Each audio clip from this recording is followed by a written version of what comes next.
Recording in progress. So guys ఏం discuss చేస్తున్నాం? ఎప్పుడైనా మీరు P&L account balance sheet draw చేస్తున్నప్పుడు ఆపర్చునిటీ కాస్ట్ అనే ఐటమ్ ఎక్కడైనా చూసారా? చూడలేదా?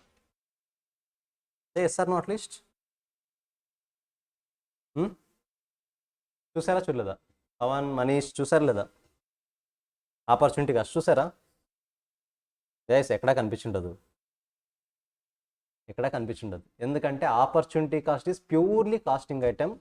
మీకు ఎక్కడ అకౌంట్స్లో కనిపించదు. ఏంటి అసలు ఈ ఆపర్చునిటీ కాస్ట్ అంటే ఏంటి డిస్కస్ చేద్దాం. మీరు ఒక జాబ్ చేస్తున్నారు, ఆల్రెడీ ఇయర్లీ 10 lakhs శాలరీ. ఒక జాబ్ చేస్తున్నారు, ఇయర్లీ 10 lakhs శాలరీ, ఓకేనా? ఇప్పుడు మీ మేనేజర్ మీ దగ్గరకు వచ్చి, నువ్వు బాగా వర్క్ చేస్తున్నావు, నువ్వు ఎక్స్ట్రాగా సమ్ అడిషనల్ కోర్సులు చేస్తాయి, లెట్స్ సే MBA చేసావు అనుకోండి, నీకు ప్యాకేజ్ ఇంకా ఇంక్రీజ్ అవుతుందని చెప్పారు. MBA చేస్తే ప్యాకేజ్ ఇంకా ఇంక్రీజ్ అవుతుందని చెప్పారు. మరి MBA ఫీజు ఎంత అని మీరు వెరిఫై చేశారు. మార్కెట్లో దీని వచ్చేసి 4 lakhs అవుతుంది 2 yearsకి.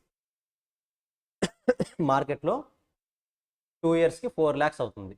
కానీ కండిషన్ ఏంటి అంటే, మీరు MBA చేయాలి అంటే జాబ్ని వదిలేసి 2 years MBA చేయాలి. ఇది ఓవరాల్ సినారియో. క్లారిటీ వచ్చిందా? యాజ్ ఆఫ్ నో జాబ్ చేస్తున్నారు, MBA చేయాలంటే 4 lakhs అవుతుంది. మరి MBA చేయాలంటే జాబ్ని వదిలేసి వెళ్ళి MBA చేయాలి. ఇప్పుడు నేను మీకు అక్కడ బస్ స్టాండ్లో కనబడ్డాను, ఎక్కడో మీరు ట్రావెల్ చేస్తున్నప్పుడు నేను వచ్చాను. నేను అడిగాను, ఏం చేస్తున్నారంటే MBA చేస్తున్నాను చెప్పారు. నేను అడిగాను, what is the cost, MBA cost ఎంత అని అడిగాను. మీరేం చెప్తారు? మనీష్ ఫస్ట్ విను. MBA కాస్ట్ ఎంత అని అడిగాను, ఏం చెప్తారు మీరు? ఎంత? 4 lakhs, అంతే కదా ఎవరైనా చెప్పేది. But as a cost experts మనం చెప్పకూడదు. It is not 4 lakhs. So me trust me, cost is 24 lakh. ఎందుకు? 2 years 10 lakhs వచ్చేదాన్ని వదులుకొని వస్తున్నారు కదా. మీకు వస్తున్న ఇన్కమ్ని మీరు MBA చేయాలి అని డిసిషన్ తీసుకోవడం వల్ల మీరు వస్తున్న ఇన్కమ్ని వదులుకొని వస్తున్నారు కదా. సో మీరు ఏదైతే వస్తున్న అమౌంట్ని వదిలేస్తున్నారో that is called opportunity cost. In our example it is 20 lakhs. అంటే మనకు వస్తున్న ఇన్కమ్ని మీరు ఏదో ఒక డిసిషన్ తీసుకోవడం వల్ల ఆ ఇన్కమ్ని వదిలేసుకుంటారు. That is called opportunity cost. మరి ఇప్పుడు 24 lakhs అని తెలిసింది, ఏం చేయాలి సార్? ఏమీ చేయొద్దు. నువ్వు MBA చేసిన తర్వాత నీకు వచ్చే ఇన్కమ్ 24 lakhs కన్నా ఎక్కువ ఉంటుంది అంటే then do MBA, otherwise MBA చేయొద్దు. పాయింట్ క్లారిటీ వస్తుందా? నీకు MBA చేయడానికి టోటల్ కాస్ట్ ఎంత అయింది అంటే ఇప్పుడు 4 lakhs కాదు, 24 lakhs. నువ్వు MBA కంప్లీట్ చేసి వచ్చేసి మరి జాబ్లో జాయిన్ అయితే 24 lakhs కన్నా ఎక్కువ బెనిఫిట్ నీకు వస్తుంది అనుకుంటే మాత్రమే నువ్వు MBA చేయాలి, అదర్వైజ్ MBA చేయకూడదు. Is it clear? సో ఈ 20 lakhsని ఏమంటాం? ఆపర్చునిటీ కాస్ట్ అంటాం. దీన్ని ఇంకో విధంగా కూడా చెప్పవచ్చు. ఇంకో ఎగ్జాంపుల్ ఫ్రేమ్ చేస్తాను నేను. Assume this is our factory area, మనదే ల్యాండ్. ప్రజెంట్ ఈ ఏరియా అంతా కూడా మీరు ప్రొడక్షన్ కోసం యూస్ చేస్తున్నారు. షేడెడ్ ఏరియా అంతా కూడా ప్రొడక్షన్ కోసం యూస్ చేస్తున్నారు. ఇది ఎలాగో వేస్ట్గా ఉంది, ఏం యూస్ చేయట్లేదు, కాబట్టి మీరు బయట పర్సన్కి రెంట్కి ఇచ్చారు. ఎంత? 10,000 rupees రెంట్ అనుకుందాం. అవుట్ సైడ్ పర్సన్కి 10,000 rupees రెంట్కి ఇచ్చారు. ఇప్పుడు మీ బిజినెస్ ఉంది కదా, ప్రజెంట్ ఎగ్జిస్టింగ్ బిజినెస్, ఇది బాగా గ్రో అయింది, చాలా బాగా గ్రో అయింది. సో మీరు మార్కెట్లో ఉన్న డిమాండ్ని మీట్ అవ్వాలి అనుకుంటే you need to expand your business. మీ బిజినెస్ని మీరు ఎక్స్పాండ్ చేయాలి. సింపుల్గా చెప్పాలంటే ఈ ఉన్న ఏరియా సరిపోదు, ఈ ఏరియాని కూడా ప్రొడక్షన్ కోసం యూస్ చేసుకోవాలి. మరి ఇప్పుడు యూస్ చేసుకోవాలా వద్దా అనే డిసిషన్ మీరు తీసుకోవాలి. ఆ ఏరియాని యూస్ చేసుకోవాలా వద్దా అనే డిసిషన్ మీరు తీసుకోవాలి. తీసుకుంటారా తీసుకోరా? ఎక్స్పాండ్ చేయాలని డిసిషన్ తీసుకుంటారా? తీసుకోవచ్చు. కాకపోతే ఎప్పుడు తీసుకోవాలంటే మీరు ఎక్స్పాండ్ చేయడం వల్ల వచ్చే బెనిఫిట్ ఎంతకన్నా ఎక్కువ ఉండాలి? 10,000 కన్నా ఎక్కువ ఉండాలి. That is called opportunity cost. అంటే వస్తున్న ఇన్కమ్ వదులుకుంటాం కదా. నేను ఎక్స్పాండ్ చేయాలని డిసిషన్ తీసుకుంటే నాకు రెంట్ వస్తుందా?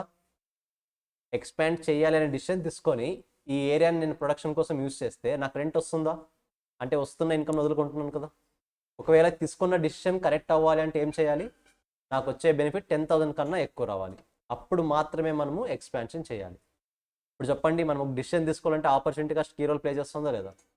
So that is the power of opportunity cost. దీని గురించి ఇంకా ఇన్డెప్త్గా వస్తుంది ఫర్దర్ క్లాసెస్లో, ఇంకా ఇన్డెప్త్గా వస్తుంది. సో ముఖ్యంగా ఆపర్చునిటీ కాస్ట్ మొత్తంగా డిసిషన్ని ఇంత చేంజ్ చేస్తుందా అనే ఫీలింగ్ వస్తుంది. ఖచ్చితంగా చేంజ్ చేస్తుంది. అండ్ ఎంటైర్ థాట్ ప్రాసెస్నే చేంజ్ చేస్తుంది రియాలిటీలో. ఇదే చెప్పండి బెస్ట్ ఎగ్జాంపుల్. ఎంబీఏ ఎంత అంటే ఇంతవరకు 4 lakhs అన్నారు, ఇప్పుడు ఎంత రియాలిటీలో 24 lakhs. ఇప్పుడు మీరు ఎంబీఏ చేయాలనుకుంటే, ఇప్పుడు ఇమీడియట్గా ఈరోజు ఎంబీఏ జాయిన్ అవ్వాలనుకుంటే కాస్ట్ ఎంత? 4 lakhs ఓన్లీ. ఎందుకంటే మనకి ఇన్కమ్ రావట్లేదు కదా ప్రజెంట్. ఇన్కమ్ వస్తుంది అంటే మాత్రమే ఆపర్చునిటీ కాస్ట్ వస్తుంది. ఇన్కమ్ లేకుండా ఆపర్చునిటీ కాస్ట్ కన్సిడర్ చేయకూడదు. సేమ్ ఈ ఎగ్జాంపుల్లో కూడా ఏరియా ఉంది, ఇది మీరు యూజ్ చేస్తున్నారు, ఇది రెంట్కి కూడా ఇవ్వలేదు, ఖాళీగా ఉంది. ఇప్పుడు మీరు దీన్ని బిజినెస్ని ఎక్స్పాండ్ చేద్దాం అనుకుంటున్నారు, ఆపర్చునిటీ కాస్ట్ ఉంటుందా? మీరు బిజినెస్ని ఎక్స్పాండ్ చేద్దాం అనుకుంటున్నారు, ఆపర్చునిటీ కాస్ట్ ఉంటుందా? ఇప్పుడు ఉండదు. ఎందుకు? మీకు ఏమైనా రెంట్ ఇచ్చారా? అది ఇవ్వలేదు. అంటే ఆపర్చునిటీ కాస్ట్ ఎప్పుడు వస్తుందంటే ఇంతకుముందు బెనిఫిట్ వస్తుండాలి, అప్పుడు మాత్రమే ఆపర్చునిటీ కాస్ట్ వస్తుంది. అదర్వైజ్ ఆపర్చునిటీ కాస్ట్ రాదు.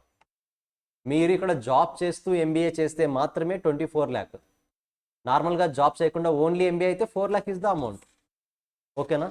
ఎంత హ్యూజ్ డిఫరెన్స్ తెలుస్తుంది ఇప్పుడు మనకు రియాలిటీలో మనం థింక్ చేసేదానికి, రియాలిటీలో మనం అబ్జర్వ్ చేయాల్సిన దానికి చాలా డిఫరెన్స్ ఉంటుంది. ఓకేనా?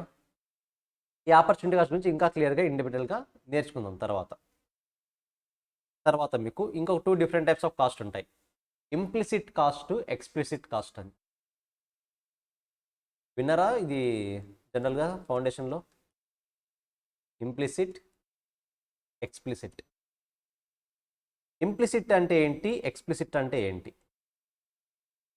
సింపుల్గా ఎక్స్ప్లిసిట్ అంటే ఇమ్మీడియట్ క్యాష్ పేమెంట్స్ ఉంటాయి.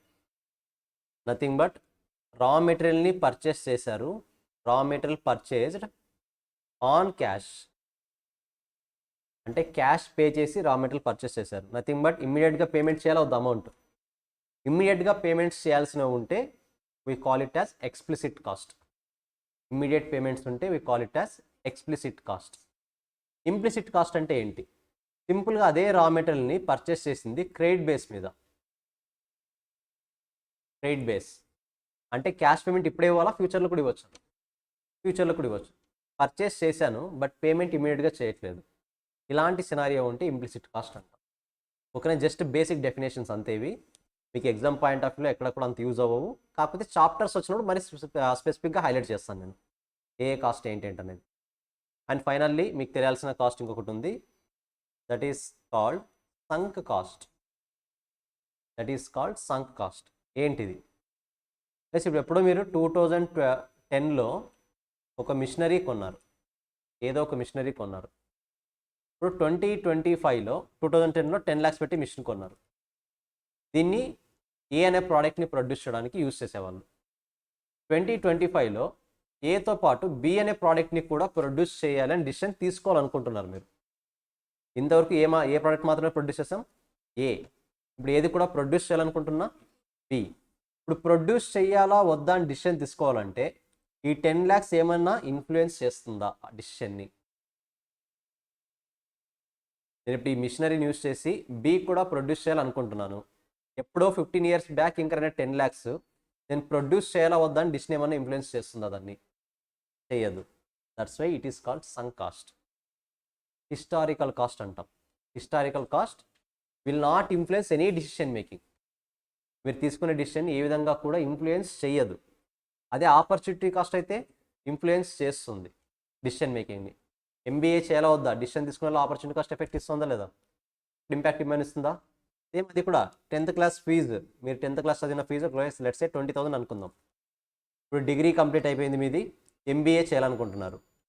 డిగ్రీ కంప్లీట్ అయిన తర్వాత ఎంబీఏ చేయాలా వద్దా అని డిసిషన్ తీసుకోవాలంటే మీరు 10th classలో ఇంకర్ అయిన 20,000 ఫీజు ఏమైనా ఇన్ఫ్లుయెన్స్ చేస్తుందా? That is why it is called historical cost. Sunk cost decision making influence చేస్తుందా, చేయదా? చేయదు. అదే ఆపర్చునిటీ కాస్ట్ అయితే ఇన్ఫ్లుయెన్స్ చేస్తుంది. So this is all about costing basics.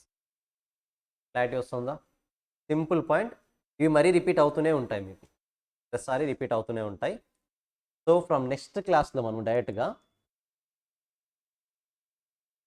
Only basic books ఉంటాయి ఇక్కడ. మీకు జస్ట్ ఇండెక్స్ చూపిస్తాను మంది.